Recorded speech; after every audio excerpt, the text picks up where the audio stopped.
We're going. Okay. We're going. Welcome, everybody, to the Texture Pop Podcast. I am Sam, and I am alive, apparently, as I was not last week. Apparently. Real quick, just I said it on the annotations I wrote for last week in case you wanted to hear what I thought about Persona 5 and such, but I want to give a quick thank you to Chris for hosting, editing, and uploading the podcast last week. Yeah. Damn fine job. Found that picture, he must have looked at least 10 seconds for it. Congratulations, Christopher. You know what? At one point, I did look up Panty Party on Google Images. Please tell me the safe search was on. No. Please tell me the safe search was off. Nope. Oh, it was off all right. Oh, you were ready. You knew it was going to happen. Mm-hmm. Your pants were down and you were ready. I was like, I am ready to Photoshop this podcast like I do every week. No pants. It's the only way to do it. Yep. Got to be passionate about that dear Photoshop. God. Anyway, I guess just... This is a gaming news podcast, right? It was at one point. Anyway, just brief introductions for those of you who are new here. I am Sam Callahan, your host for the week. And with me, we've got the full cast and crew, Brandon Lee Carey. I shut my pants in a rusty locker. Yeah, it's an average Tuesday for Brandon. And I've got Garrett Gloziski. Me gets into Google driverless car. All right, Google car, to the hentai convention. Google car drives me to church. That was Garrett's new Tumblr post going around. Go G squared. Google car, drive me to the One Piece. Drives me straight into the ocean. Google car, find me a girlfriend. Google car drives me to my best friend's house. It's raining and there's a soft rock playing. Go to her. She's always been there. Hang on, there's one more. Gets into. There's one more. This person just tweeted a whole bunch of stuff. Gets into Google car. Take me to my long lost father. Drives to the White House. Dad, Joe Biden. Ah, shit. Okay. I don't know. And last I'm but surprised people even know who Joe Biden is, but never mind. last but certainly not least, Chris Acharya. I can't really top that, so. Yep, it's nothing beating it. Anyway, should we got any viewer questions this week? I am Nope. professional and I checked. Okay, great. Well, moving on then. I checked an hour ago. Just real quick, guys, if you would like to send in a viewer question for us, or a story, or as Chris has said before, just something you want us to read out loud, just something dumb, I don't know. If you just said, I always wanted Chris to read this in his perfect radio voice. We are fine We have no- Shakespearean actors. We have no shame. That's right. Give us hugs. We have a little shame, just not enough to prevent us from reading No, stupid no, emails none. from the cast. Nope, No, no, I have none. I have no shame. Nope. So if you'd like to send in those, you can do so at thetexturepop@gmail.com. And if it's short enough, you can send us a tweet at just at thetexturepop. And, you know, we can check it out that way, too. Anyway, I think we should roll right on to news. All I had my right. shame surgically removed, so Oh, yes. yes, So, Tender age of our 15. Our first story of the week is that Spider-Man is now... Sony has made a deal with Marvel to bring Spider-Man to the Marvel Cinematic Universe. Yeah, so to kind of give, from what I've been reading, is that Spider-Man does get to appear in the Marvel Cinematic Universe films, as well as like related characters. They'll be allowed to mention them now. So like if they mention Oscorp, they can totally say that's a thing Or now. Venom. Yeah. But what this means is, one, Spider-Man is going to get recast. That's a given. So any previous Spider-Man movies, none of those are going to be continuity. None. It is they're starting fresh, as they should, to be honest. Yeah. Now, while a lot of people, and just kind of sum up, they basically said that, one, they do want to have Spider-Man appear in the third Captain America film, which would make perfect sense considering it's about Civil War and Spider-Man was a central character of that story arc. Two, Marvel also wants to have a solo Spider-Man movie sometime in 2017, if I remember correctly. 2017, 2016, I don't know. And the thing is, so they had said that when it comes to any solo Spider-Man films, Sony would still have creative control. I kind of don't believe that, but that's just my speculation. And some have been speculating that this is Disney's first move in their desire to basically take all the Sony's motion picture studios. Yeah, which, I mean, and they did lose quite a bit of money. Granted, some of it was not entirely their fault, but when it comes to what they've been doing with Spider-Man, it was totally their fault. So, yeah, considering like even Sony, with all that stuff that came out about the hacking last year, where Sony Japan was just furious about how much money they had been losing over Amazing Spider-Man. Like, You know, part of me is happy that there's a chance that Sony Pictures might be bought out by Disney. The other half is really uncomfortable with this near monopoly that Disney's been acquiring of late when it comes to really good properties. yeah, I mean, and the thing of it is, I mean, I still think that's kind of like pulling for, I don't know, pulling for straws or grasping at straws as far as Disney outright acquiring Sony. I don't think that's It going to probably happen. is, but I mean, I think if anything, Disney's probably going to do something to where it's like, okay, now we own Spider-Man again, Permanently. 100%. Yeah, that's what I mean when it comes to film rights, because Disney, they're the ones that get the money, anything Spider-Man related outside of the film and DVD sales. That's it. and Whereas, pretty much Sony has not done well at all when it comes to cinematic stuff. no, not really. So, I will say, I'm looking forward to seeing what this is. And granted, and before anybody thinks, oh yeah, maybe they'll ditch Peter Parker and go with Miles Morales, who is the African American / Dream Latino. of Pally's. Well, He's that's from the new Spider-Man, right? Like the one that started only a year or two ago. Ultimate Spider-Man. Oh, he's Ultimate. Okay, Yeah. I'm thinking So- of unless that is the same guy. Sorry. I don't Well, know. the thing Comics is, are hard.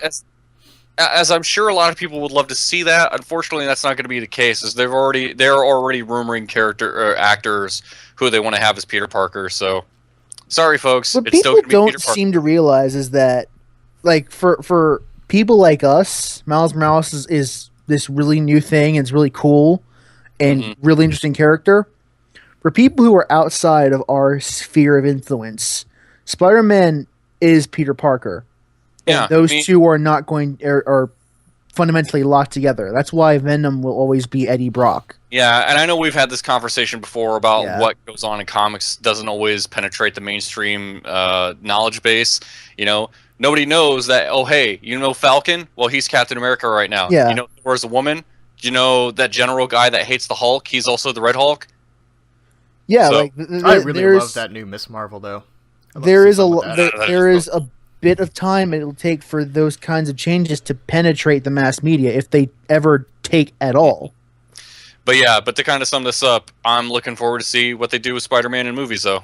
Yeah, it's definitely good that Marvel's going to be handling it because God knows that Sony hasn't been doing a good job. Nope. All right. Yeah, they even fucked up the original trilogy at the Spider-Man 3. Oh man, those were so good. Yeah, pretty good. Yeah, the first two were. I kind of like 3, but that's a topic for another time. Yeah. Yeah. Our second news story of the week is Goddess and Peter Molyneux. Oh man. Got it. Whenever Peter Monell is in the news, it's always a great sign. Things are So- going real well for everybody.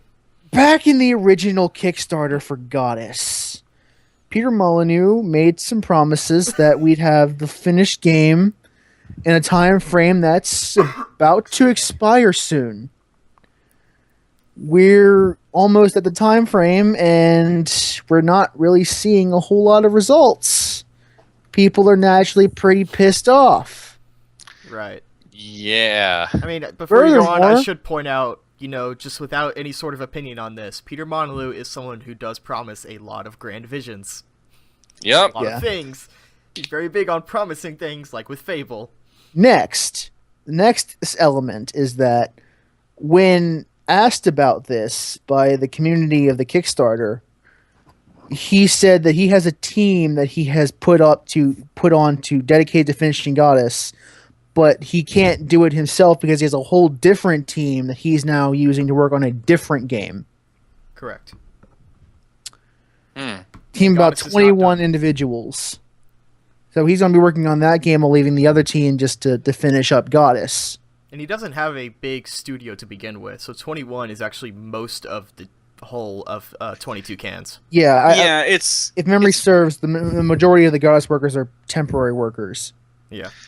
Yeah, it's one thing when he makes all these big promises with like a big studio and stuff, but now that they've gone indie, I can't help but feel like he doesn't realize the fact you don't have as many people as you used to, man. If you're gonna There's- make something in a timely manner, You got to You have schedule to- and budget, and And you really all got to that buckle stuff. down and finish that game before working on other stuff. so that's the Not fact to that Goddess mention, now if is a you're- publisher.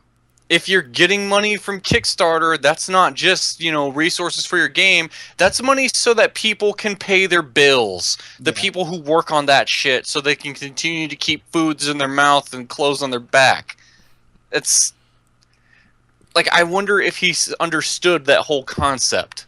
And I'm trying to remember how early in Kickstarter's day Goddess was. It was it was like in the middle. yeah, Of but I that- think it of was that boom. before the big dropout where everybody stopped backing Yeah, Kickstarters. yeah, it was right before. It was before they started fizzling out. Yeah, before the proverbial bubble popped. Yeah, like a little shortly after Double Fine's Kickstarter, but like not too far after. Right, because it was about when all those games started coming to light that Kickstarter Mhm. really dropped off. Yeah, Anyway, go on. and there's a lot of elements to the story that we're going to touch on. Oh, I'm Because- just gonna go to bed, and when I wake up, you'll be done, right? Because the other part is that the person who won Curiosity and the life-changing prize was to be the god of gods in Goddess and get Not to portion- mention, he was and also... a portion of the profits of Goddess Right. has not had anything, and to be honest, he's taking it pretty light. He's taking it pretty well. If you read the interview, like he just kind of doesn't care. I think he probably knew what to expect. He Peter knew Molyneux promised nothing him a about bunch of Peter shit. He knew nothing about Peter Molyneux before he won. Yeah. He literally he wasn't really much of a gamer at all when Yeah. he won. So I haven't read the interview with Monolou, the Rock Paper Shot article, but I have read the Eurogamer interview with the winner, and he definitely, when it first happened, he was very excited from what he told Eurogamer. But then, like with anything, he said over the course of about a year, he just stopped caring, and then it's been a couple of years since then. it's been 3 years. So it's kind of one of those things of like, you can get really excited, but like, once you're not getting paid or any kind of spot or anything after a year, it's kind of like, Who you just gives a think, well, shit? doesn't matter anymore. It's never going to happen. Oh, and yes, since a lot of people are justifiably angry at Peter Molyneux for this pain upon pain upon pain, Rock Paper Shotgun did what I would consider personally to be one of the worst interviews I've ever seen in video game journalism. Do you mean that sarcastically, or you mean legitimately it's a bad interview? Legitimately, it's really unpleasant to read. But is it because you of really- Monolou, or is it, do you think Rock Paper Shots? I blame the interviewer mostly, honestly, because the very first question is, and I quote, "Do you consider yourself to be a pathological liar?" That is the very first question of that interview. Yeah, like he's not even joking either. Like he's just like, It's a very odd question for a professional interviewer to ask. that's like, if he just went up to somebody from EA and he's like, so how full of shit are you? Yeah. Really? Just It's like that Like- unbroken seal of like, you don't act like an asshole to Yeah, the people there's you're there's interviewing. something Yeah. called tact. Yeah. And while I do legitimately understand why people are pissed off, I do truly, there is a way to ask that question without sounding like a massive dickwad about it. Yeah. I wouldn't use quite that colorful language, but yeah, it's a very odd thing, like I said, because these are people who get paid to do professional work, and there is a certain sense of professionalism that's supposed to go into that. That is, you ask things very carefully. Granted, it's Rock And Paper it's Shotgun, at and they're a this- bit more known for, It's that at this style, but- super unpleasant yeah. tone for the entire interview, though, to the point where I just kind of gave up halfway through because it made me want to side with Molyneux, quite frankly. He was being that much of a jerk. Yeah, I mean, there's such a thing as, like, just going out for the hard facts and just not bullshitting people. Yeah. But, as you said, there's a certain way to ask that does not make you look like a total asshole to people. yeah, basically.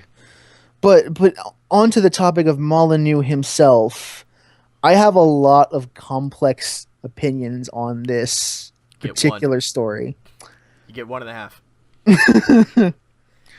First off is that while I do feel bad for the people who basically spent their money on nothing during the Kickstarter, that is not only the risk you take with Kickstarter, that's the risk you take with Peter Molyneux. Yeah, it does. It kind of makes you wonder how many people who backed it knew of his prior stuff. Because Kickstarter, I don't know why people keep having me reminded of this, Kickstarter is not a pre-order system. It's not. It is a system where you say, I believe in your ability to create this product, and I believe in the product itself, so I am going to give you X amount of money in the hopes that you are able to finish it. Yeah, when it comes to Kickstarter, you are not a customer, you are an investor. And you were taking a degree of risk, and you were doing that knowing that you will not make any profit. Right, and I think the other thing is that even if it gets finished, there have been lots of Kickstarters where the games turn out to be just middling or even very bad. And that's the other thing, is there's no guarantee with Kickstarter that it will be extremely polished or it'll be the game that you thought it would be. You know, there have been many Kickstarters where games fall short of all their promises, and that's just the way it is. Yeah. That's just the risk you take, and you got to understand that not all risks are paying out. So I do understand why you're upset, which you have to have and some have been prepared to eat that cost. Yep. And here we are. I can't believe Goddess was 3 On the other years ago. hand, this does kind of tell people a bit about how Kickstarter works, like how it's different from typical investing. Because when a typical investor does like this kind of business deal, they're a bit more cold about it. They're thinking, Yes. I might make X amount of money off of this, so I'll take the chance. And if it doesn't pan out, I've got 50 other investments I'm thinking about right now. So who gives Pretty a much. shit? Whereas someone who's a Kickstarter backer is a lot more likely to do it based on emotion, which is not bad per se, but it's dangerous for both the person who's being kickstarted and the people who are kickstarting him. Yeah, it's a very primal instinct, especially if you're very much into the indie scene, to be like, I just want to see these people make this grand game, and that's part of why like the whole Kickstarter thing fell through. Yeah, and Yeah, It's just all these pretty much. games This is come out, something and that- them being like not these grand visions that everybody thought they were. It's like, no, it's, you know, like And it this works is well for something that- small games, and when it comes to big games, it'll never be as good as you think it will. and this whole emotional aspect of Kickstarter is something that we're all learning, because this is all untested waters. No one kind of expected this kind of attachment to these things, Yeah. or at least no one. If they did, they didn't expect it to be as big as it was.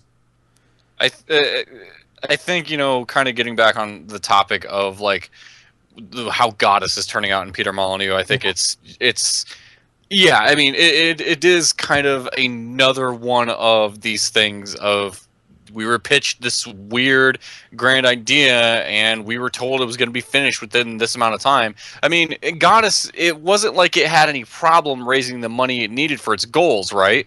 It exceeded its goal by a lot. So I think it's fair.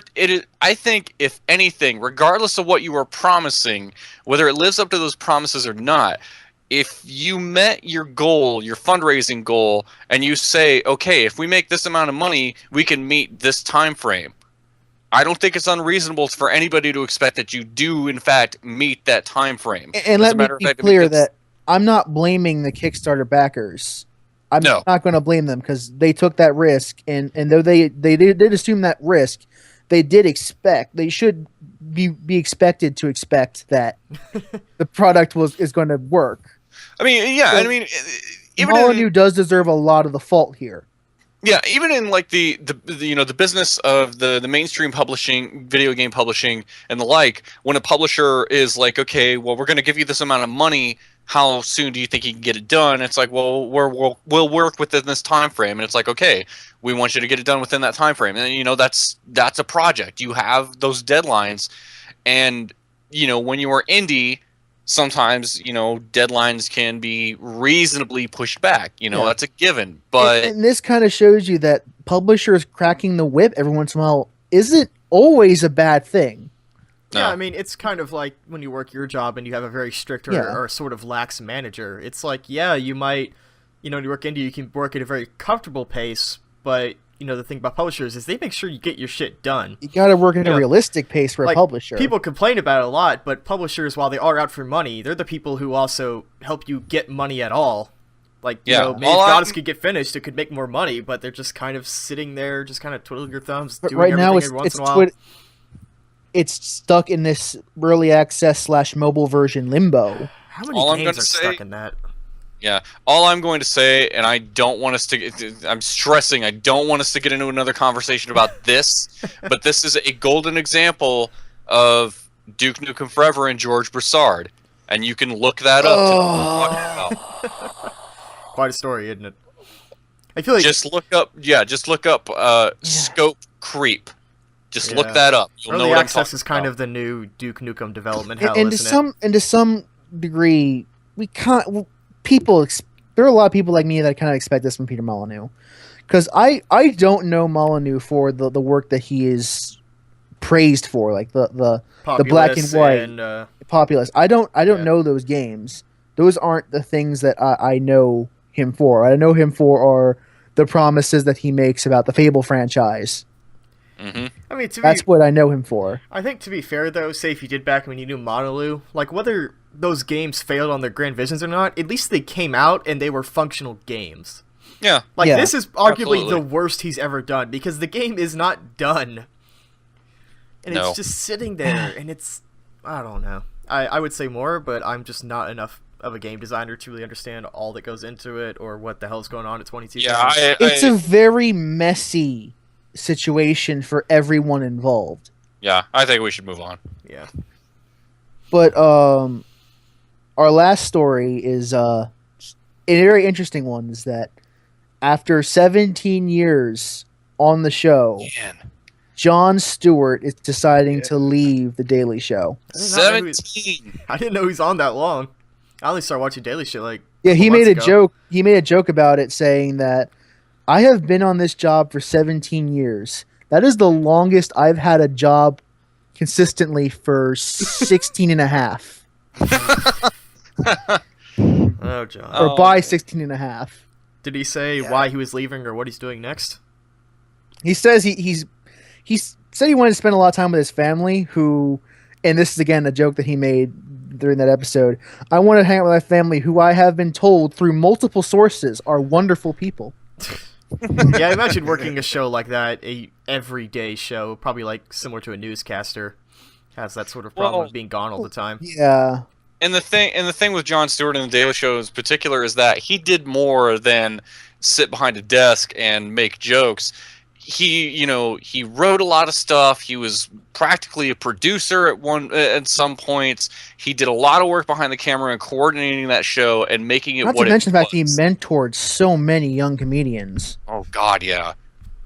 People that are now household names like John Oliver, Stephen Colbert, Steve Carell. hmm Yeah. Yeah, it's fascinating when you consider. I mean, because I think I'm one of the few guys here that knows what the Daily Show was before Jon Stewart, when it was hosted by Craig Kilborn.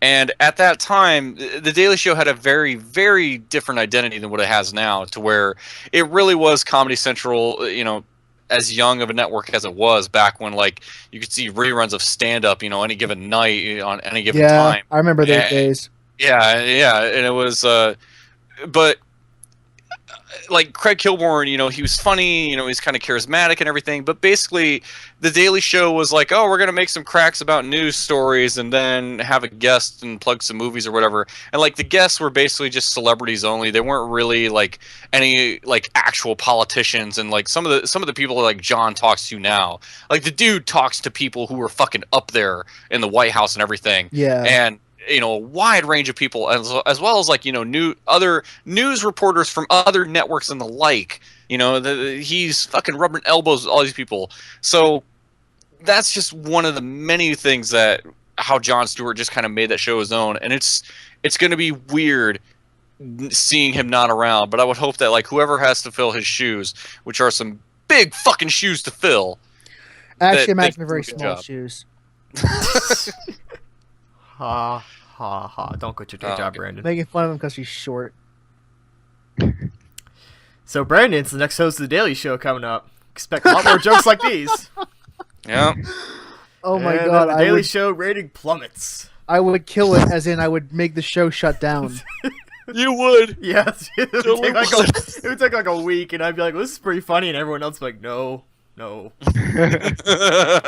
We're at home watching like, But instead, I would have the pun hour with Brandon Lee Carey. Oh god, Ah. no, I'm Sure be good. pretty- And then Comedy Central as a whole network was shut down. Yeah, Brandon will be the end of TV as we know it. I don't know. I Not think TV, just Comedy Central. No, Which, honestly, without the Daily Show and the Colbert Report, would be a service. anyway. Yep. I think with that, we should probably get into our usual shenanigans. Yeah, I agree. All right. I want to hear Garrett go first because I haven't heard him say too much, and I'm sure he's got some great Okay. stories. Also, I might have to head to bed soon. Yeah. Well, we'll get you That's done cool. first then. Okay. He Okay. got chocolate So, wasted. what's up? God damn it, Brandon. So things that I've been doing recently. I'm gonna go to the library tomorrow because I have to bring my brother to school, and I'm gonna rent a book called Good Omens. There's some hot news, hot takes. Yeah, it's written by Neil Gaiman and Pratchett. Anyway, the What, book Rihanna is Pratchett? like Tyler Pratchett or something like that. Oh, okay. And the book is about the Antichrist. However, the Antichrist gets swapped with another baby accidentally, and so the Antichrist is living a normal life in suburbia, while some random human baby is as Satan's son, and Naturally. apparently it's really funny. It's like the version of Lucius I always wanted.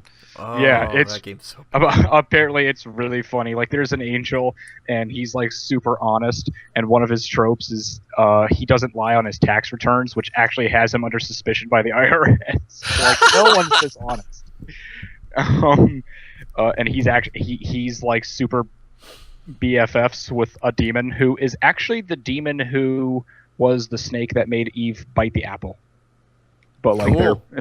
like him and like this angel and this demon who likes humans and is comfortable living in our world. They're like best friends, and the Antichrist is like this Dennis the Menace kid named Adam, and course. He is. he has like a tomboy ginger friend whose name escapes me, and he's got two other friends, and it's apparently really funny. And so I've been doing that. Played a game called Broforce recently, which is I've heard of that. I've it's played really it. fun. It's been floating it's around re- early access for a while now. I think it's on the Yeah. PS4 now. Probably. It's really fun. Yeah, it's a cool thing. Yeah, I honestly didn't wait. think the humor would be as funny as it was as far as the characters. Yeah, the last character I got so far is the Broinator. Yep.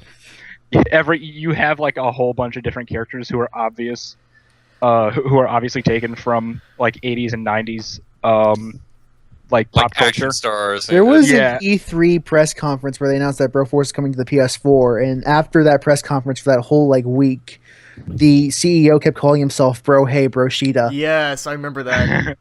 Oh god. Yeah. What? Yeah, you I- should follow him on Twitter. He's Oh my interesting. He's God. actually hilarious. He's in Super Time That's- Force too. Yeah. That's actually As a actually character. really awesome. Yeah, And I wouldn't be he's surprised because every single character in this game has bro in the name. Like at one point you play as Will Smith from Men in Black, and he's bro in black. Of course. There's That's racist. Snake from Escape from New York and stuff like that. It's Kurt Russell. Yeah, they have Kurt like Russell. Commando, which is Arnold Schwarzenegger, Yep. and they have Yep. MacGyver's in there. Yeah, Like, yeah, aside Blade. he from throws dynamite. Brogiver. like aside from like the actual characters, I know they've come out with like movie themed like levels and shit. Like The they Expendables. recently came out with, yeah, they The recently Bros. came out. Yeah, it's a real thing. It's free. Yeah, they had Expendabros. They recently came out with one for Aliens for some reason. Sure. It's on Alien vs. Steam. Predator Bros. Expendables is pretty. It's free, so I'd suggest checking that out if you're at all interested in Broforce. It's really fun. But yeah, the guy's name is Snake Broskin. So still Yep, that sounds about right. It's a That always makes you think of fun. Metal Gear Solid 2 now. It's a really fun game. It's like Metal Slug, but it's a little different. Destructible It's environments. yeah, it's really good. So I played that. Let's see what else other than League. Oh, I don't have a limit on how many items I can get from the library. So I have Oh god. a movie Lord. called Dragon Slayer, and it is a documentary on the life of this kid living in California. He's a skater, and apparently won a whole bunch of awards. But how many CDs do I have that I'm going to put on iTunes? What? Wait. Hold on. I don't think you can do that. The texture pop does not officially condone piracy. No, 21 it's like- CDs. Condones piracy. All rights. Well, I'm pretty sure it's basically like rip them and do put them on your player. Or whatever. Hey, put them on your iPod. What do you mean? It's not Sounds like like he's please putting don't these out there support for other us. people to download. It's not No. fucking Napster. No, I'm go to your still- local library. Go to the CD section. Point By the way, still it's 20, stands. by the way, it's 21. I have 21 CDs. I am just saying the texture pop does not officially endorse piracy in any way, shape, or form. Please don't The get me views In arrested. fact, I we don't consider the pirate practice to games. be abhorrent in all respects. Do The not views sue in a- us. Do not sue us, please. Don't sue me. The- I The have no views money. and opinions. Well, you are under that us umbrella, Sam. Okay. I'm just afraid they're gonna sue This me, and it's podcast like is I don't made pirate by- anything, and I'm the one getting sued here. This podcast was made by a multicultural team of different ethnicities, races, religions. Faiths and beliefs. In the other hand, Mentos, the fresh maker. Yes. Give me a break. of But that. But we were doing really good with these jokes until you said that. Get the fuck out of here. I don't know. Nobody I talks like about it. Mentos. It's a dated joke. Come on. Went to Caesar's Pizza with my classmates. We made a new game. Which was cool. We basically made Galaga, and It's a the pretty good teacher was game. like, the teacher was like, make an arcade game. And I was like, okay. And so we basically made Galaga, but it came out nice. And we went to Caesar's Pizza, and they have a thing where you can get a bouncy ball, and you play pinball with the bouncy ball. What?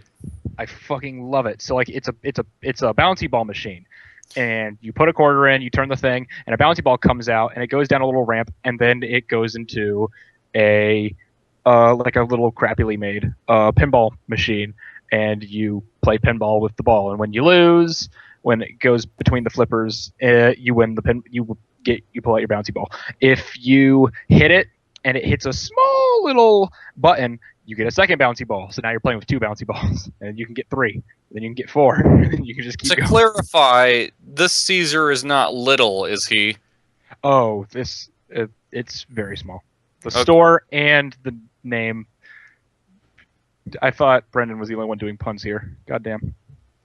No, like I wanted to like the place you're talking about. It's not Little Caesars, is what I'm getting at. It's No, it is. It's Little Caesars. oh, okay, then It's- never mind. It's Little Caesars. So I won 2 bouncy balls, and we all played. We all had balls, and I made a tweet. I was like, playing with our balls at Little Caesars, because I had to. Of okay. course. Yeah, It's required by law. Got Rocket Raccoon issue 7 on pre-order. Oh, I'm so behind on that. Come on, Chris. Look, You're the comic book guy. Get on this. It's your defining character. Well, I mean, I'm always behind on comics, so it's not news to me. Wait, did I say Finally Brandon? giving Oh God, I'm so tired. Kill a Kill a watch. Hell yeah, you're watching Kill la Kill. And I woke Sam up. Because fucking that show's awesome, and then it sucks in the middle part, and then it gets awesome. Just like Gurren Lagann. Isn't Oh my that God, like what every anime? anime? It's the trigger thing. Like it's the guys make Gurren Lagann, so it's very similar. It's a very interesting show to like talk about. Idea Channel did an episode on it. Yeah. It was And then is other- wearable technology a scary future or something like that. And then other than playing League, because that's like all I do. Shit. I was gonna say. Oh yeah, I had to show a friend of mine The Wizard because he had never seen The Wizard. Oh, Oh. I made a Oh. joke. I made a joke. I was like, I love the Power Glove. It's so bad. He goes, "Ha, what's that from?" And I was Oh, like, that's the wizard. Yeah, it is. And Mhm. and I love. I know what you're talking about now. It's so bad. And as soon as I said that, he was like, I don't know what that is. That guy I just owns like, every Nintendo game ever. yeah. That's- I'm like, that's the joke. yeah. I'm like, we're fucking watching this movie. He's like, what is it? I'm like, shut up. Shut up and watch the movie. You got the high score in every MMO game known to man. Oh. Man, They play So- like so- They play like a not correct copy of Double Dragon. It's like the NES version on the arcade machine. There's a whole bunch of weird yeah, things like, that go- like I still remember seeing that. Like, so to clarify for those who don't know, don't watch this the Wizard. is That's to clarify. There was Yeah. the dad is like, oh yeah, I'm in level 3 in Teenage Mutant Ninja Turtles, and he's like on the first screen of the first level. yeah, I'm really good at the like, video ah. games, guys. Yeah. Where Okay, is my so verisimilitude?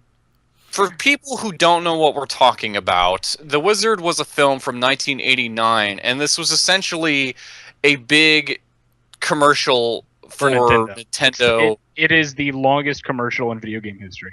Yeah, and it had And I'm Fred gonna beat Savage in it. You know, and also for those of you who don't know, Fred Savage was a child actor that people gave a shit about back then He was because of from a the show Wonder that Years. he happened to be on. Yeah. Yeah. The Good Wonder Years, just go with the fact that these were all things that people cared about back in this time when this movie came out. Okay, Remember when people cared So- about Nintendo? It's the I mean, 80s. yeah.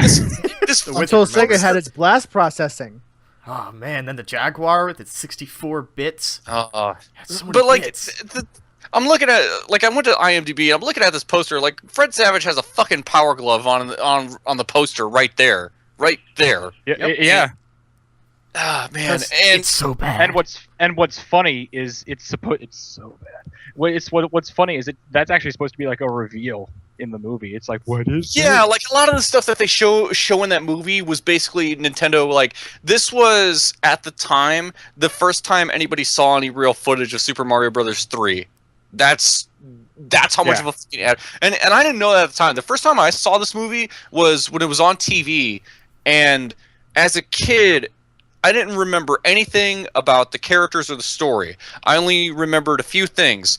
Some of the games they were showing, and the fact that there's a video game terminal at the end, and that's it. Because as a kid, I'm sitting there watching, oh, what's that game? Oh, that game looks awesome. Oh, what's that game they're playing? Like, oh man, the Power Glove, that looks cool. That's really Oh, all I got out of it man, as the Power a kid. Glove, that looks cool.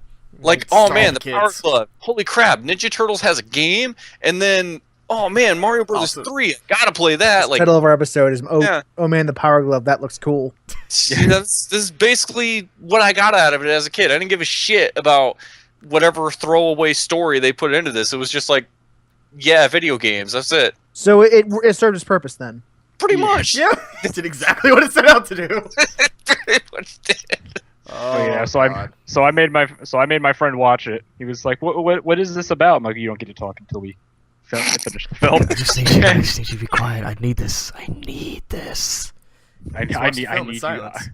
I need you to watch this film with me. Please silence your cell phones now. Yeah, please don't get up. We watched it at the end. He went, "Well, that was shit." I was like, "I know, but it's glorious." it's It's one of those such things you awesome just shit. need to experience in your life. There's like a guy chasing the kids around all the time, and Lucas just fucking. I own every Nintendo game, every one, all of them. I'm like, okay. All like, what was it? What did he say? It was something way lower than the actual amount of Nintendo games out there. Yeah, it It's was like- like 300 and something. Yeah, when in truth it was Yeah. like almost like a little over 1,000 or something in total. Yeah, Yeah, he's probably. like- At least he's licensed I own- games anyway. No he's Super like, Nose I- Arc 3D in there. No. Or fucking Little Red Hood, crazy shit like that. Like, Yeah. And then when he goes to play with the Power Glove, he's playing Road Racer, and Oh, or Rad Racer God. or whatever. And then the music kicks in. It's like not from the game at all, and everyone's like, "Whoa!" as he's playing. It's like the fucking best thing. I've Power ever seen. Glove available now. It- Yeah, it's the best worst. There should have been like it should have froze, and then had the price pop up, and then just Call and it then, out like, for the it Power did- Glove. much.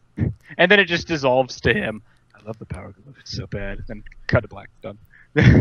Done. There you go. Whole movie. I would have sex with the Power Glove. What? Nothing. I You heard- Brandon you would heard bang me. the Power Glove. That's the episode. Yep. Okay. And Did you do anything else not wizard related? I'm trying to think what else I've done.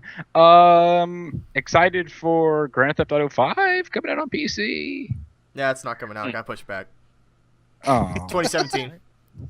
seriously? Probably. No, Okay. I know it got At this delayed. point, I was- don't care. I was going to be very, very sad. It's delayed right now until March or May. I lost track. I don't remember. And other than all of that, nothing going on. Eating some Pocky, and that's about it. All right. Well, my dogs are Yeah. barking, so it's a great time. Oh, and playing Secret World again, which is super fun. I need to get back into that. Oh my god, Secret World is so good. I know. I have two characters. I have a damage character. He's a Templar because that was the first character we made, and he's a Templar with he does assault rifles. It's assault rifle and elementalism. So he does, So he I do a mix of magic and firepower. So I've got like a little bit of attack damage and a little bit of ability You have power. might and magic. Yeah, and then my other character is I Illuminati, favorite group, so good. The Illuminati are awesome. Sex, drugs, and Rockefeller. They just don't give a shit. They are awesome. And so I made an Illuminati character, and he's like just this. He's like a gruff, like kind of laid back character, and he's just kind of in it for the lulz. And he does dual pistols and blood magic.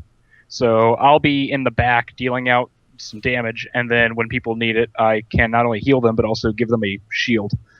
And the guy just like really goofy, so it's really fun. That game's a ton of fun. And if you love Lovecraft, then you got to play the game because everything's an Eldritch abomination.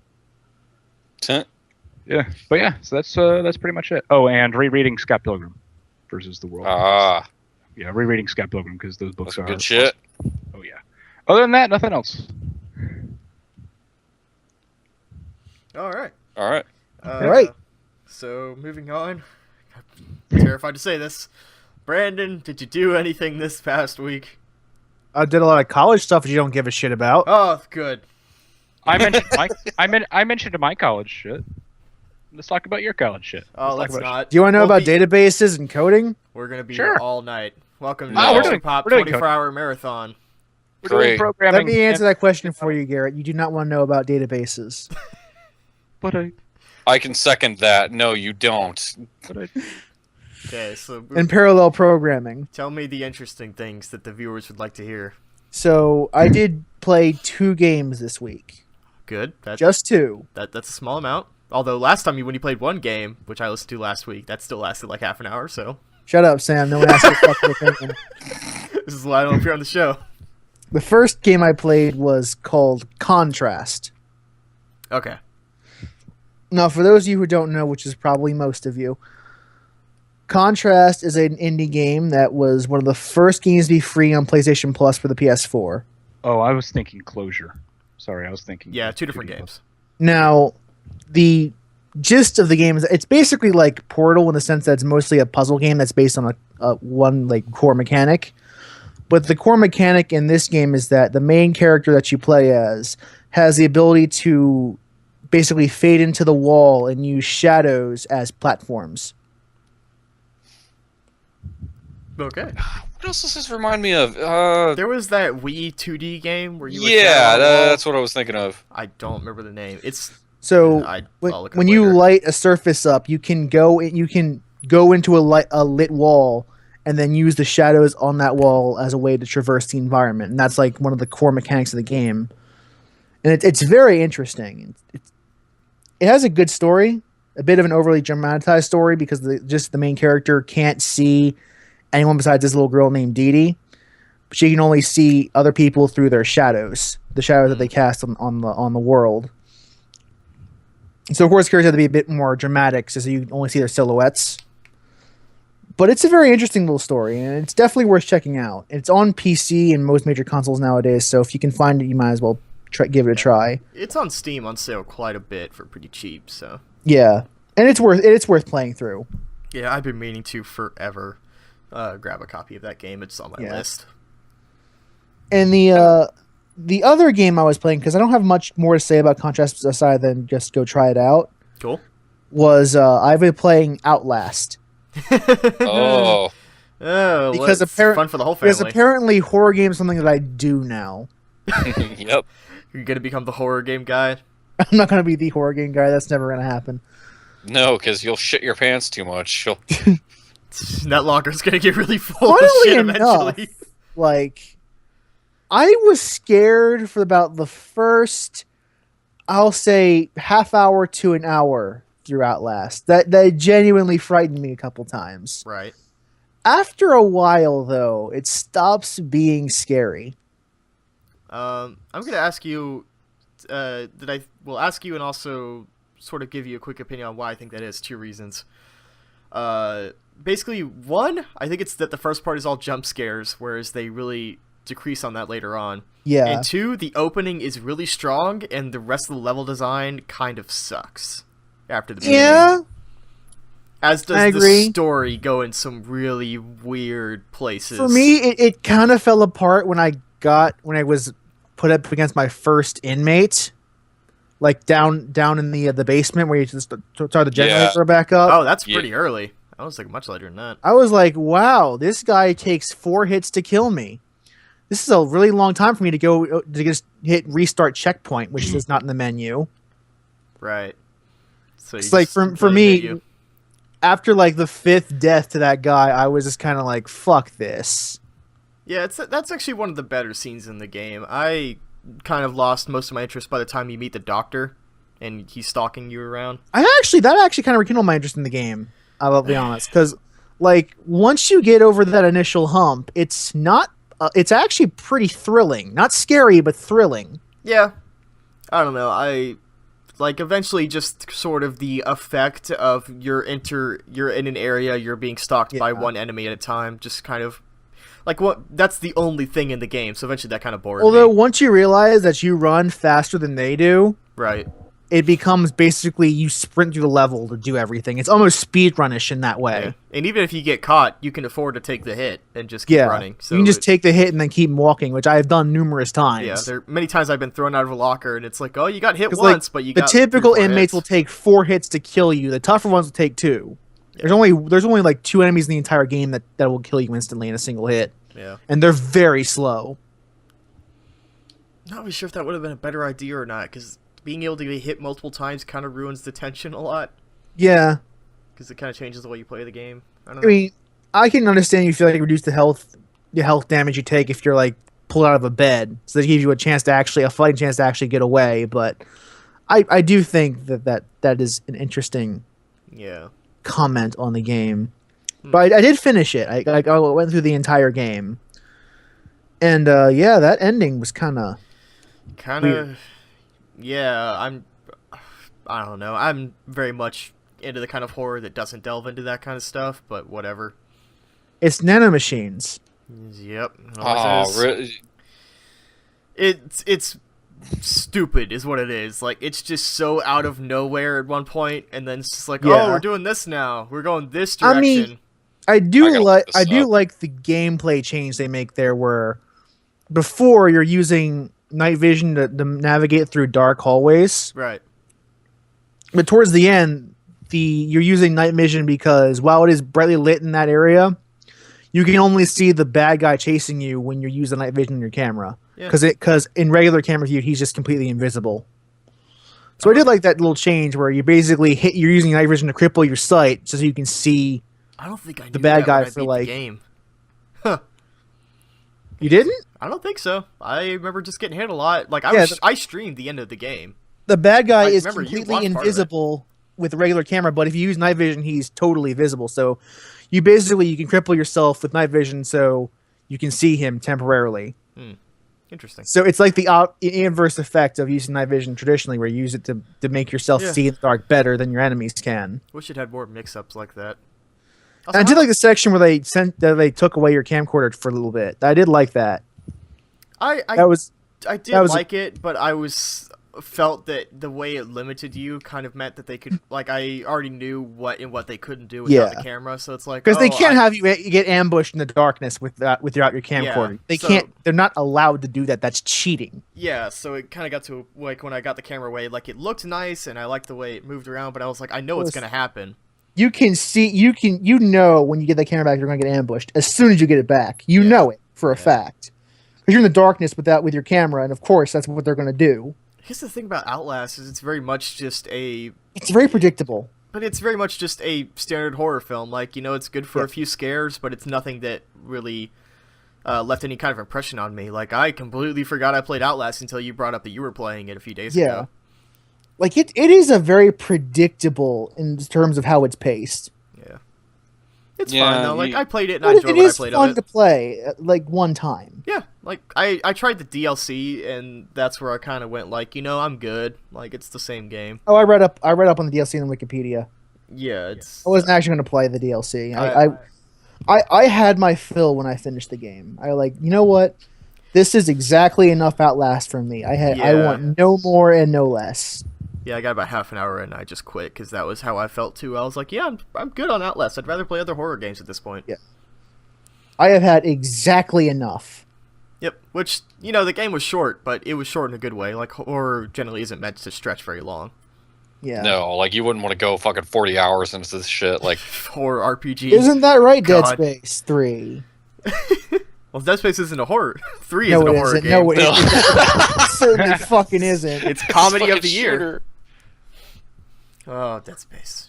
Gotta play that. We gotta play Resident Evil 6, Chris. Yeah, I know. Isaac Clarke, King of the Iron How Foot. did the zombies get on the plane, Chris? We gotta know. I don't want to. How does... Isaac You Clarke. know what? At least zombies on the plane are a lot more entertaining than zombies in the fucking sewer. God, I hated that so much. zombies in the side of an underground cavern mountain that somehow Yeah. spits out on top of the mountain. Yeah, I hated do. that so much. I do wish that Outlast didn't take that kind of tired, predictable route that horror tends to take nowadays. Where, Yeah.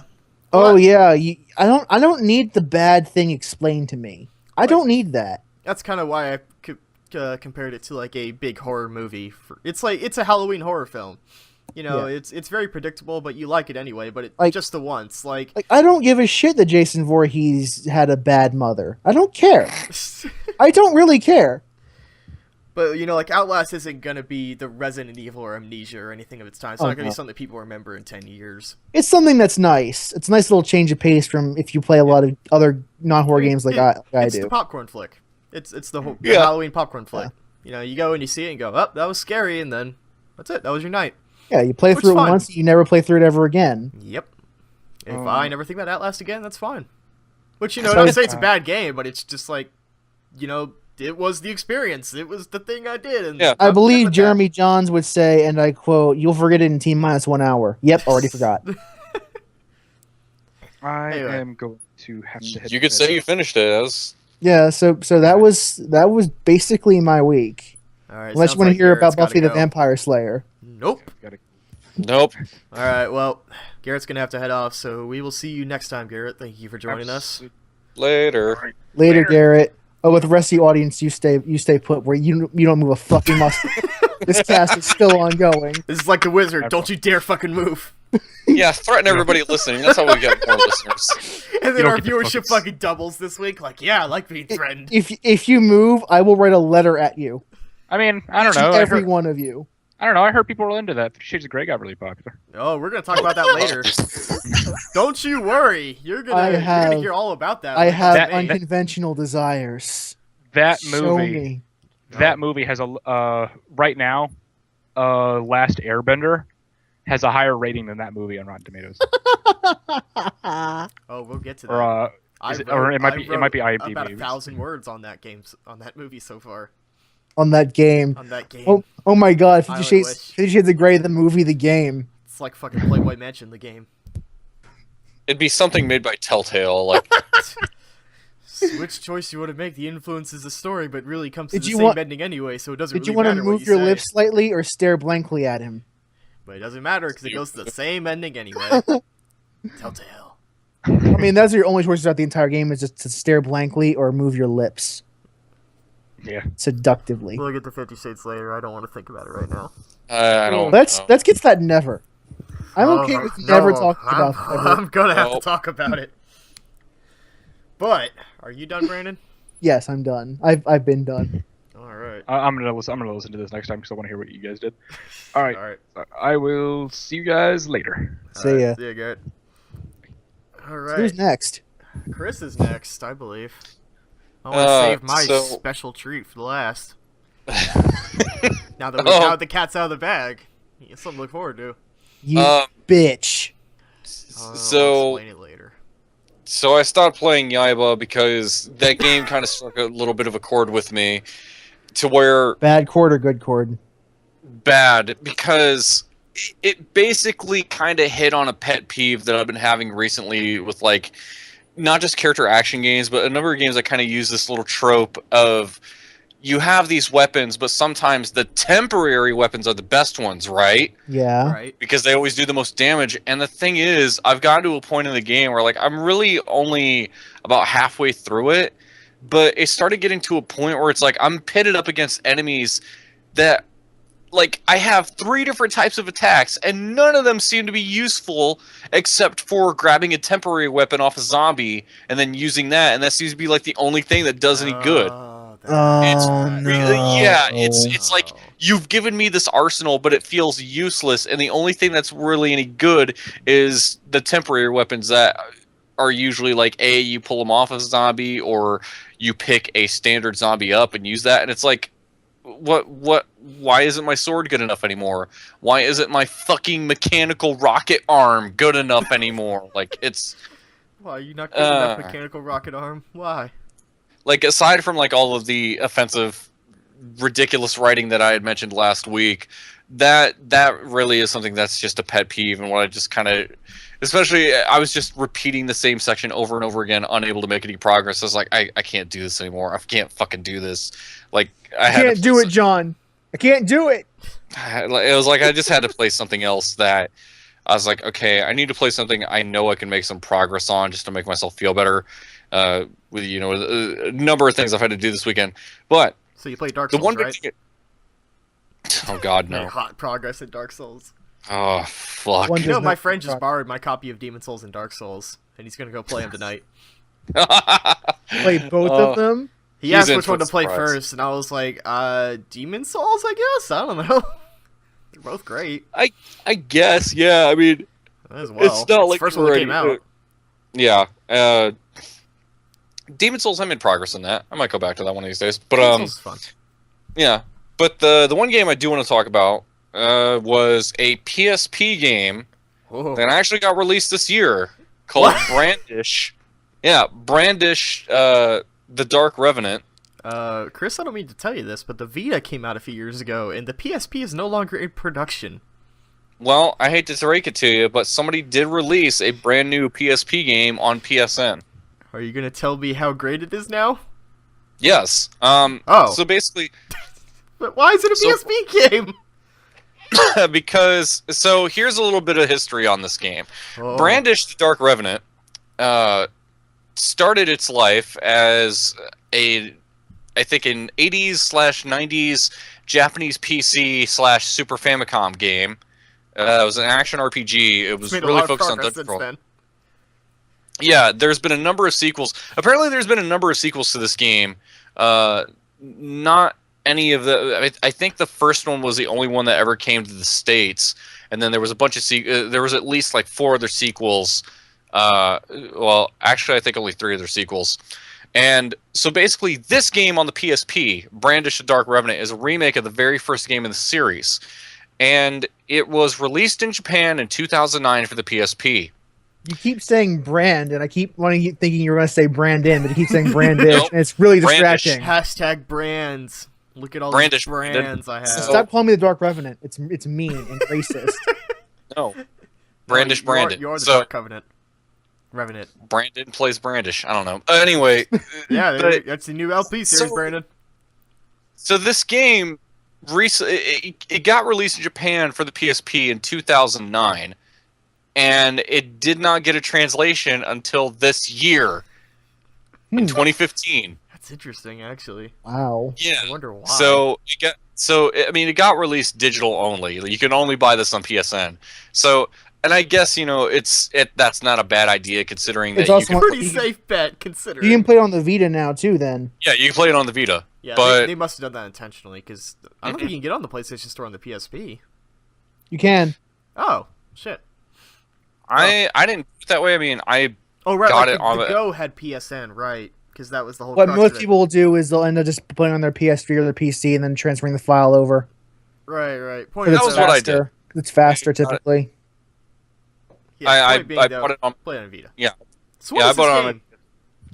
So this is an action RPG, and this is a dungeon crawler ass dungeon crawler Damn. because the story is very minimal. This really is like it is really just about the gameplay because the story briefly is like there's this whole legend of there was this ancient kingdom that was built around this tower because the tower just Of had course, some it's only kind the of tower. ancient. Yeah, this tower had this ancient like energy about it that just kept things safe. And there was, a whole kingdom that kind of got itself built around it because everything was safe and peaceful and prosperous. And then there was this king. He's like, you know what? We should totally go in that tower and take whatever energy is in there that's just making stuff awesome. So, and then ourselves, I'm liking Chris's version And- of the story quite a bit. Yeah, basically, and like the king goes in there, he fucking murders people, to get it because he's so fucking greedy. And then, powers from on high basically told him, like, okay, dickhead, you want this power so bad, here you go. The king gets turned into a dragon, and the entire city sinks into the ground. And basically, it's just kind of this forgotten city of legend. And then the 13 And shadows get unleashed from Tartarus, and then they have to take over the world. But you and your personas, you can stop them. Because I'm No, a damn high it. school student. This isn't an Atlas game. Oh. This is- Are you sure? It sounds an awful lot like a fucking Atlas game. Hang on, I want to pull this up now. Published Because by it- Atlas. There you go. Yeah. No, I believe it's not. I doubt it was published by Atlas, but like that sounds like every fucking SMT game I've played, and I've played a fucking lot of them. Well, I would be able to look this up if Firefox didn't fucking freeze on me, but this was... Ah, damn it. I mean, I can look it up on my phone. But you keep Dude. talking about it. Yeah, so basically this kingdom fell into the ground and everything. King got turned into a monster, and you play as a young swordsman. I want to get the dude's name because for some reason they don't really say the character's name too much from what I've seen. Sorry, but Does he have an actual canonical name, or is it hello insert name here? Just No, he doesn't. real quick, the developer was Nihon Falcom, and the publisher is Yep. Xseed, who was my Of course understanding it's is like Xseed. Atlas has done a lot of like English Xseed's publishing. basically their entire business is in translating and publishing Japanese games in America. Yeah, like Yeah. my understanding is So- they've done a shit ton of like PS3 ones They that I've have. played. I haven't played a lot of them, but Yeah. they So- have. Go them. I like people like them. Actually, I forgot. You actually do see the character's name and like the intro, because this guy, along with one other character, are like the only two real named characters that they mention. So the dude you play as is a young swordsman named Ares Toranos. Sure. I'm Sure. pronouncing it right, yeah. And Hey, then hello, AT. yeah, What's up, and AT? him and this sorceress chick, who That's her name. she might as well be because she is a sorceress who wears gloves, a cape, shoulder pads, and bra and panties and boots. Of course. Oh, That's- right. This game's from Japan. I forgot. Yep. Oh, Your people, name is- Sam. Your people. Her name is Della Delon. this is not the And- part of Japan Of that course, I like. she's named Dee Dee. She's totally named Dee Dee. I thought of that. But yeah, basically, the story opens with like these two were fighting, and then she fucked up with a spell that opened a hole in the ground, and they both fell down into the lost city. And now, basically, you as Ares, he sees that he's in this underground city, and he sees this massive tower, which was the tower from the legend. And the only way he's ever going to get back up to the surface is if he climbs the top of the tower. That's the fucking story. That's really all there is to it. The dude is in this underground ancient city. He's climbing the tower to get up to it. The whole time, what's kind of funny about it is that there are some scenes where you get some dialogue here and there. Not a whole lot of it, but like when Dee Dee shows up, because the whole thing is she's constantly hunting him because her master is a sorcerer that is basically this dude's rival, so she hates him. And she she wants to capture him alive, and there's this whole Roadrunner Coyote thing that goes on between these two as you go through the game. Like the 2 times that I've run into her, one time she fell into a pit, which was kind of the game's introduction of, by the way, there are pitfalls and holes in this area. And then another time you run into her, she accidentally steps on a teleporter, which sends her to a random spot in the dungeon. So that's the game's intro of, oh, hey, yeah, there's also teleportation pads in this dungeon. So the game kind of introduces all kinds of different traps and puzzles and crazy shit. Also, there's no turn-based combat, but what's weird is playing the game itself, you move on a grid. Like, it is basically like a square grid that you are kind of walking along. It's one of those things where, like, if you were just holding forward, you wouldn't notice there's a grid there because the animation's actually pretty good. But there's totally a grid. It's just a square grid, and if you step one direction back, forward, side to side, whatever, you would totally see it. And the way combat in the game works is, like, if your character is standing still, he holds up a shield and he blocks automatically. And then you can just attack, pushing the circle button. So if you attack, you leave yourself open. And basically, if you want to block, you have to stand still. That's basically... Sorry, is it turn-based in the sense that you can attack and the enemies will move one space every time? Or is it all real time? Okay. Yeah, it's all real time. It's just that you and the enemies all move on a grid. Interesting to make it a grid-based game, then. Yeah, it kind of is, because I don't want to call it tank controls, because the way this game works, and I'm comparing this to a PSP, make whatever Vita comparisons you want, well, I guess it'd be the same thing, just without a second stick, is that by default, the D-pad, you can move backward, forward, and you strafe left or right. You don't turn, you strafe. And if you want to turn, you have to hit the shoulder buttons. And your facing is important? As far as, I'm guessing where you attack and all that? Yeah, because you can only attack in front of you. And I'm guessing your back is open for criticals? Those hot crits. I don't know if Chris ever will get hit in the back. There have been few times where I've been hit in the back, because there are times, if you run into a room where there are multiple enemies, and if one does get behind you, because you can't defend behind you. You can only defend and attack in front of you. So that's a situation where it's like if you want to, you can move around, because you can move around enemies even if they're attacking, and you turn kind of slow, but then again, so do they. So enemies, with the exception of one boss that I fought in, and by the way, boss fights are fairly few and far between. I've only fought 2 of them, but it's kind of difficult to explain, but while it feels kind of slow and clunky at first, if you let it grow on you, it actually feels, pretty well by design. Because in the times that I've died in this game, I never once felt like, oh, this game sucks and this is mechanically broken. No, I kind of felt like, you know what, that was my fault. I could have avoided that, and I should have been more careful.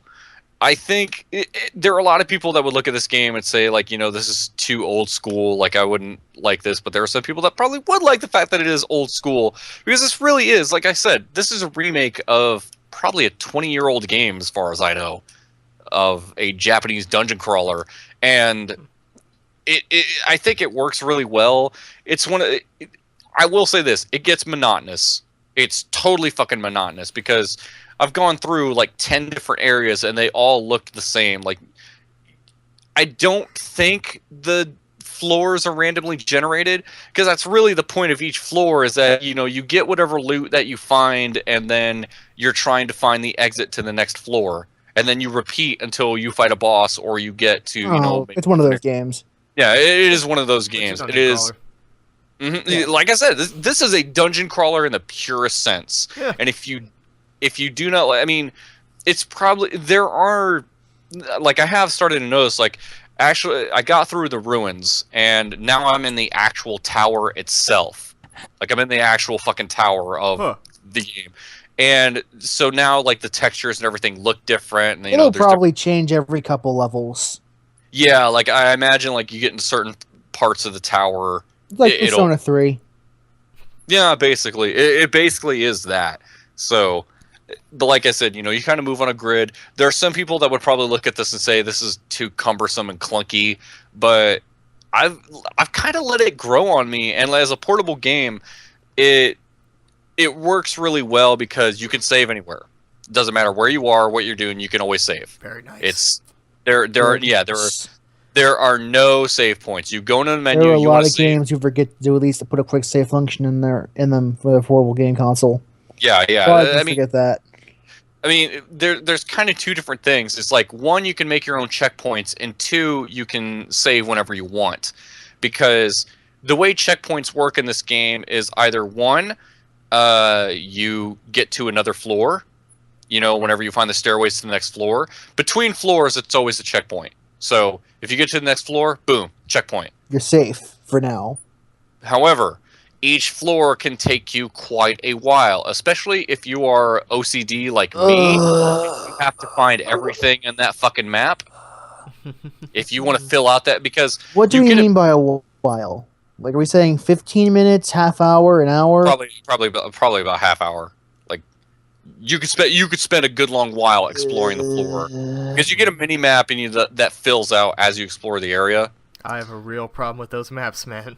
This is Like, why I didn't they- like they Persona do- U. They do bad things to me. Oh man, it's almost like how I play Diablo sometimes, where it's like Yep, I'm you not gotta in fill this the area the until map. I fill Yep. the map out. I Yeah. hate that about myself, but I do that And with then when you every go game. in again, like if you finish halfway through, the map is cleared again, so you have to do it all over again if you Yeah. want. I mean, if like, it clears out, it won't bother again. But if it's like, if I know it'll stay there, it's like I could just fill out the whole map. I could Yeah, just do so- every part. So, it would be a real bummer if you got halfway into a map and then just fucking died and had to start all the way back to the point where you came on the floor, right? Basically, you have an inventory item called retry bread. They were really literal with that, weren't they? Yeah, retry bread, and it's basically the character. I love the way they contextualize some of this stuff. It's basically you leave a crumb of bread, and then you have a retry point that you've just made. Right? oh, I get it, rye bread. Yeah. It's basically yeah. So you basically make your own checkpoints. For as many as you have in your inventory. Is this the game equivalent of literally living yourself a bread crumb trail? Kind of, yeah. Pretty much. But it's not like you have to leave yourself a whole trail. Every time you leave a breadcrumb, that's a checkpoint. So if you die, that's where you start, and that's where your progress is. Oh man, there's also, like I said, there are pitfalls in some areas where like the floor just crumbles, and early on you would go down another level, but later on as you get like higher up, it's basically just you fall and you take damage in a hole and you've got to jump out. By the way, there's a jumping mechanic in this. Huh. Like you can jump over some of the pitfalls. Like he'll jump like 2 squares forward. So if there are like some pitfalls you want to get over, you can just jump over them, which is pretty cool. You can even jump over enemies sometimes. It's kind of funny. But like sometimes if you want to see, sometimes you get some telltale like cracks in the floor to see like, oh yeah, I totally don't want to step there because that's a pitfall. But the other mechanic is there are lead balls that you will pick up, and you can drop them in front of you to see if there's a crack in the floor or not. Yep. So there is kind of a survival aspect to it. One of the things is, again, I love how they contextualize some of the quote-unquote realistic nature of this, because there are various shopkeepers you run into, and what's funny is like all the shopkeepers, if you actually do like the flavor text of the talk option, which is like you get a little piece of flavor text from them, all of them will tell you about the same thing of like, you're crazy if you think you're going to get out of here. We've all decided to just live down here. And one guy, and like at first you scratch your head like, how can you just live down here in one single room selling shit? And like some of them will explain it. It's like, well, there are a lot of adventurers that end up falling down here, and we just buy and sell stuff, and it's safe for us to stay here in one spot rather than try to risk our necks going out there. But it's like, well, how the hell do you survive? What do they eat? Well, they eat retry bread. Well, they sustain themselves from the health fountains, which the health fountains, basically, when you run into them, you can refill your health at any time, use them as much as you want.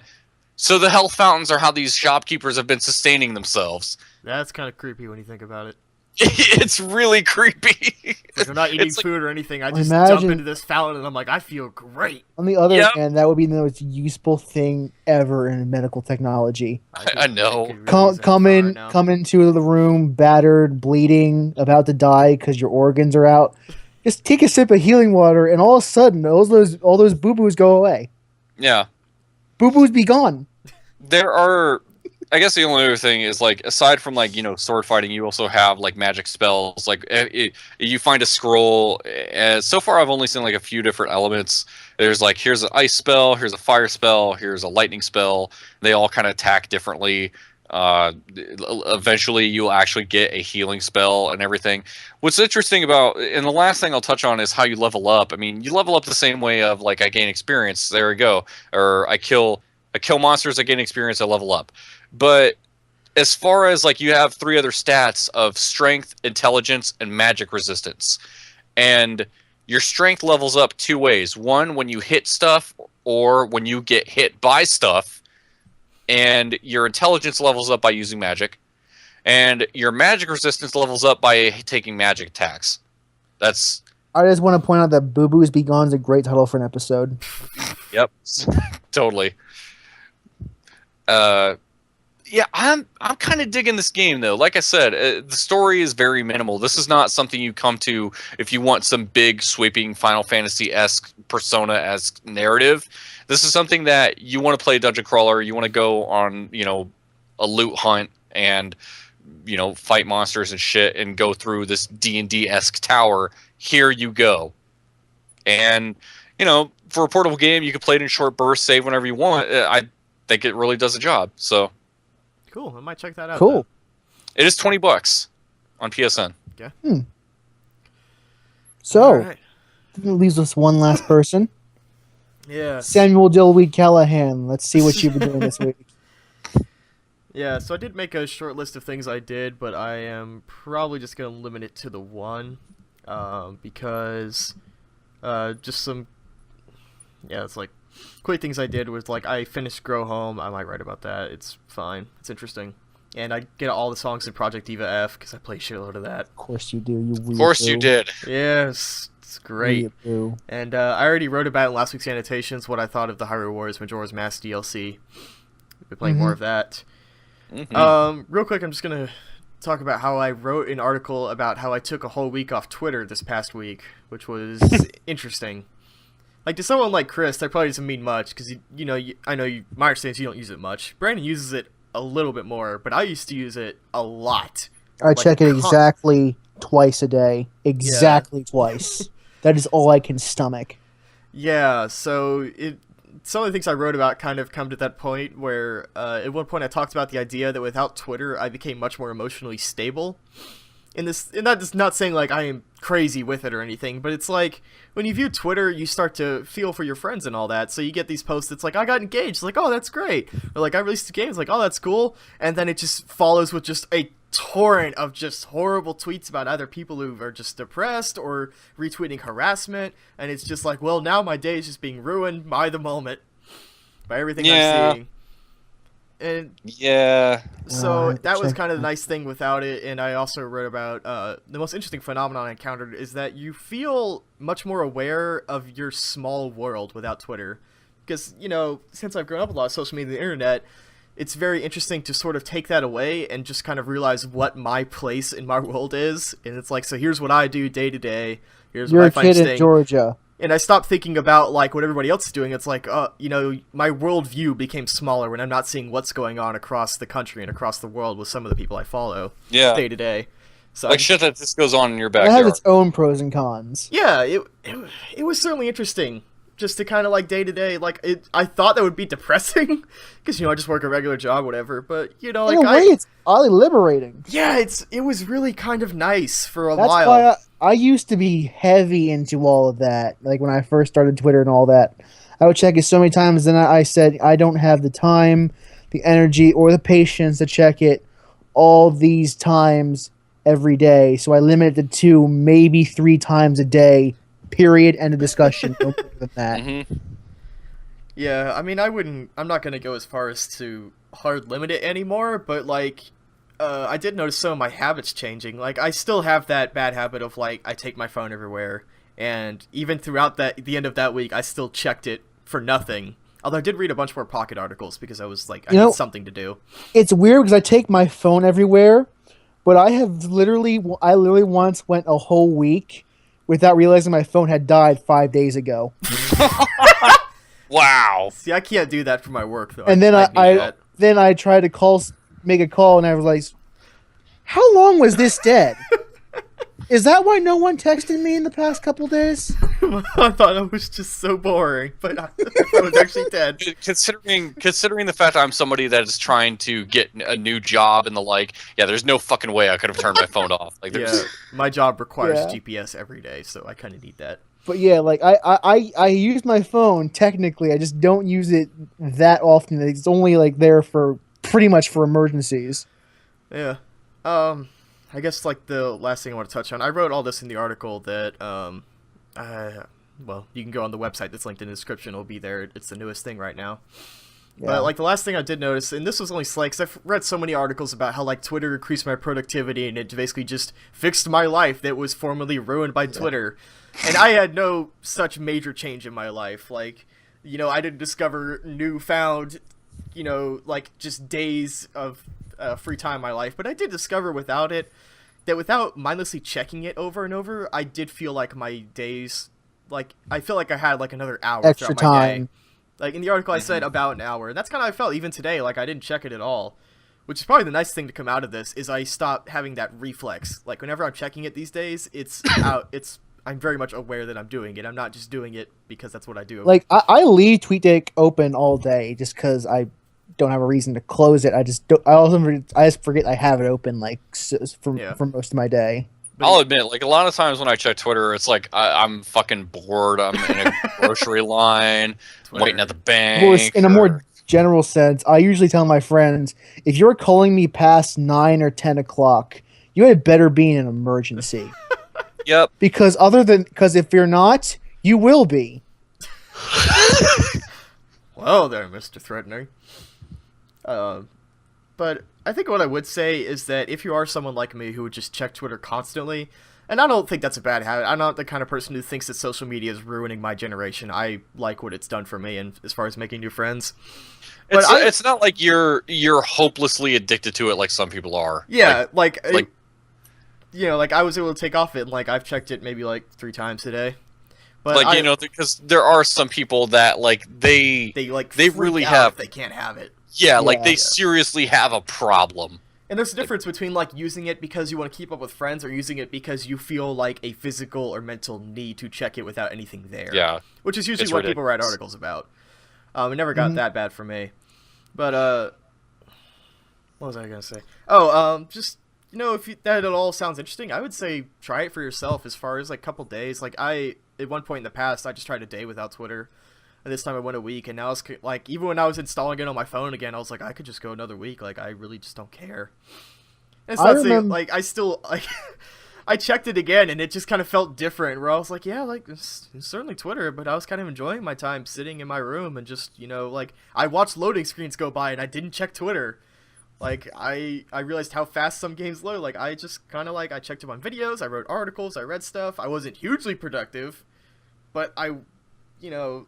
like I feel like Twitter was absorbing a bit more time than I You're wanted it present to in day-to-day. terms you're doing a bit more than you would, but not in Yeah. terms of doing more quality stuff than you would. Yeah, and I did read a great article about productivity that I should link you related to that. Yeah. Hey, by the way, real Huh. quick, sorry to interrupt, but Alright. something I just remembered. Hmm. Brandish Dark Revenant is PSTV compatible. Yeah. There you go. There you Yeah. go.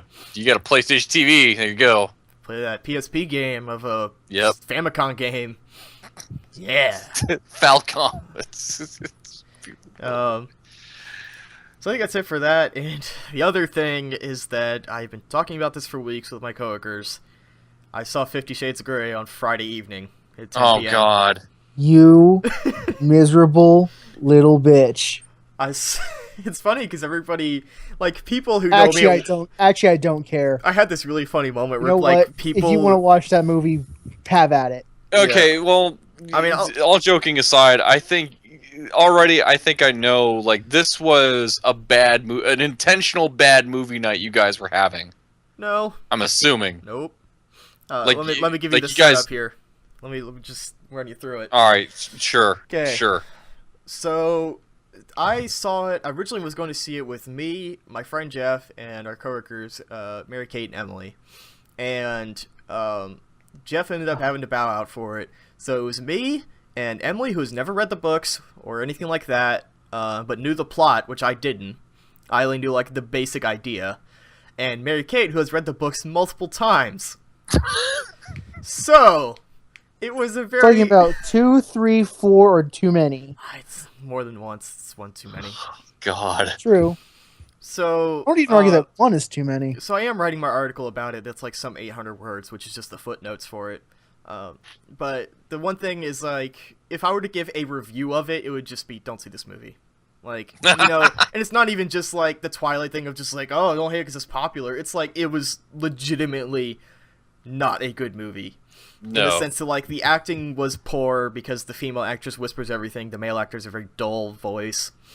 The writing was so bad that I tell this to everybody. I actually laughed out loud at one of the lines, and Mary Kate, who was sitting next to me, like jabbed me in the elbow. She's like, "Sam, that's not funny," and I was like, "No, it's pretty funny," because they're sitting there having like this like super sexual moment. They're like talking to each other, like getting each other turned on, and he's like, "I'm gonna fuck you into next week," and I laughed out loud. You're kidding me, Yes, right? that's what he said, word for word. Which and lines like that, I'm my pretty sure those God. are ripped from the book because there are certain lines that feel very out of place. Yeah. And- This.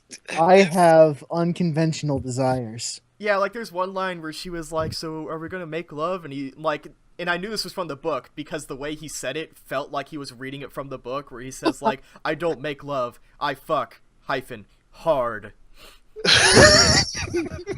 It's just like, God. Like this. It seems like it'd be a good idea to buy a ticket and watch other people watch this movie.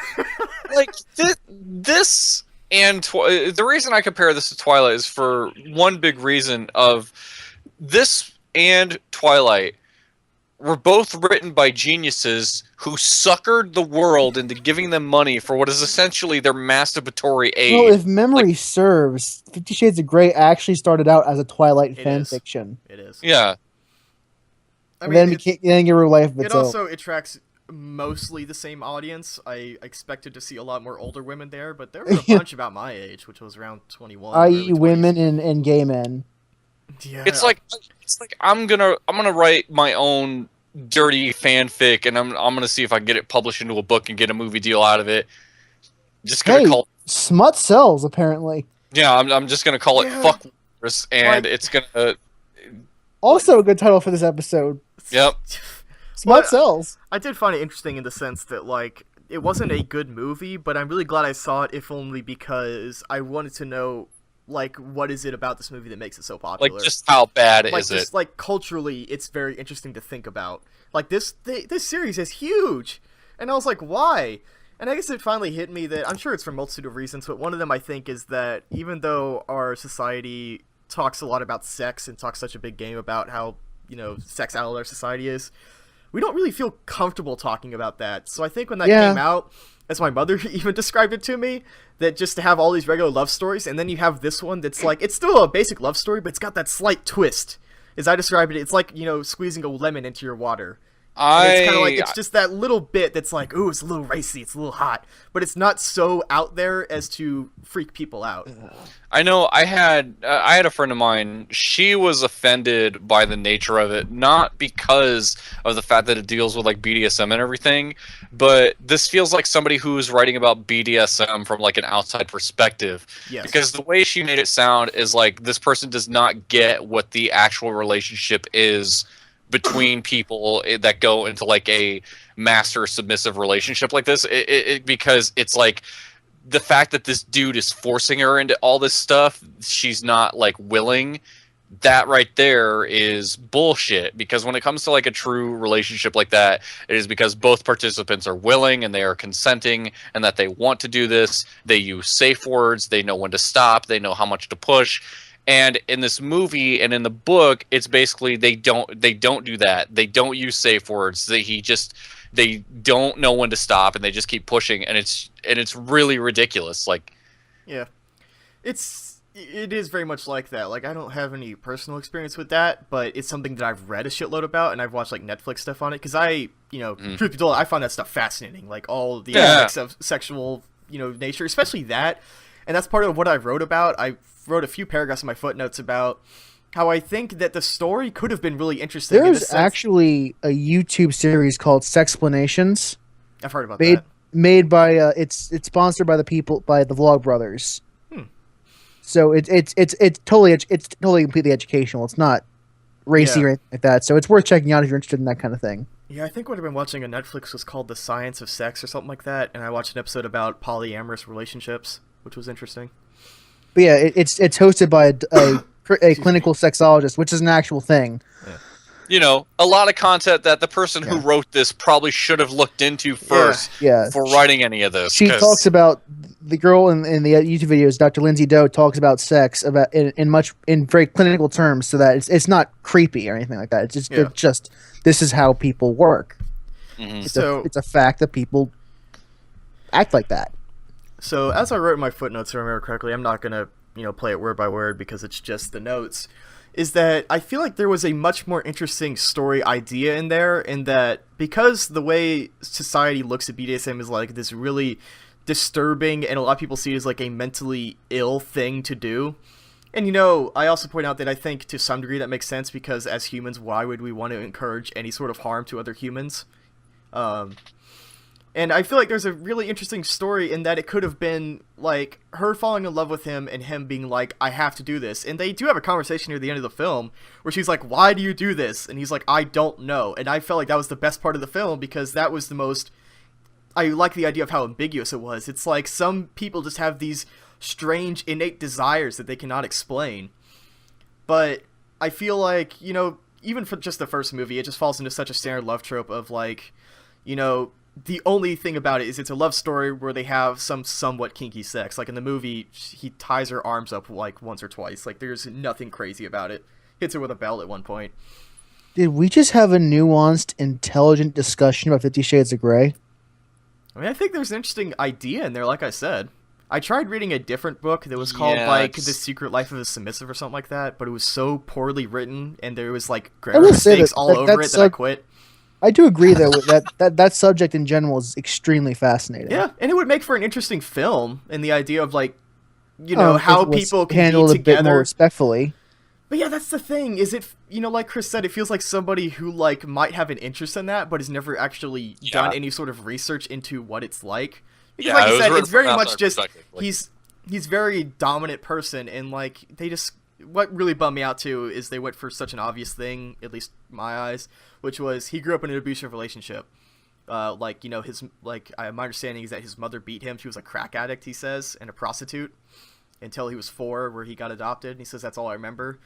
And it's like, oh, I feel like they're going for that sort of thing of like, I just want control over my life. So when most of the time they're perfectly well-adjusted people. Yeah, but I hate that idea of like, it always comes down to, I want control in my life, so that's why I have to do this. And it's like, But there's so many more ambiguous ideas. Like I said, the I don't know thing, where it's like, what if that was the whole crux of it? Is the relationship is strained because she's like, I'm okay with this, but I'd like to know why. And he's like, I literally cannot explain to you why this is. Yeah. Yeah. But they just throw that all away for just like, it's just a love story. And that's what bums me out, is it's It's not this. terrible in that sense, but it bums me out because it could have been so much more. Weird thing about that kind of thing in stories is that it's one of those things that, like, you have a gay, like, I'm not gonna try to equate these, but like, if you have a gay character, Sure. you can't just bring up him being a gay person and not have it affect the plot at all. Like, if you're gonna have a explicitly gay character, it has to affect the plot in some way, because other than that's frivolous details that don't really make sense to add. If we're talking the sense of like movie, I get what you're saying. It's been Yeah. a weird debate. It's Mhm. the law of conservation of detail. If something's being brought up in the movie, it had better come into play at some point. I think If the not as bottom part of line- the main plot, but as like some sort of side plot or something. I think the bottom line here is that whoever wrote 50 Shades of Grey, fucking E.L. James, is Yes. garbage. So So like you And actually, bring up, she's a fucking genius, is what she is. bringing up Thinks so much BDSM, madness. like for example, bring up BDSM in a movie doesn't really make sense unless that is a part of the movie's plot explicitly. Because you just have two perfectly adjusted characters, but they just happen to do BDSM. What the fuck is the point of bringing that up? Like You understand what I'm saying? Like I Kind don't. of. I think there's a sense to making more well-rounded characters by fleshing out details that don't necessarily have to pertain to the main plot. The problem with that is that you have only an hour and a half. Right, and we are There's only talking, so many we things are that can go talking in an about hour and a movies, half. whereas like I write fiction, so I think of that in the terms of writing books, which can be hundreds of pages long. Yeah. Movies, you are definitely constrained. Yeah, and I'm pretty sure we could go on all night, but like I said, bottom line, E.L. James writing is garbage. It's So not like if you have to see it, just see it for the cultural interest of it, like Yeah. how people see it. Otherwise, hey, you could always read my article about it if you want to see a I bit just more on plan that. to ignore it to death. I will. Yeah. I will probably see the next two just because I have to know. But Do you really though? I don't know. I do. I don't. because I know how it's going to end, but I just have to confirm that for myself. I don't. Anyway, yeah, interesting movie, but not a good one. Yeah. That'd be my basic review of it, I suppose. And that article for that will probably go up Monday evening or so. I still got other shit I'm working on. Speaking of that, if we're gonna wrap up here, do you guys have any shout-outs, things you've done that you'd like to tell people Well, about? This week I posted my article about Diablo 3 that I said I would do at some point. It's true. And this is so- Diablo 3 proper? The Reaper of Souls, the PS4 edition. Yeah. Okay. Ultimate Evil. Yeah. Okay. So I wrote a key piece on that, and I did say a lot of things I said on the cast, but I put a bit more detail into that, obviously. So it's worth checking out. Also, of course, Sam, you and I are doing Interactive Friction still.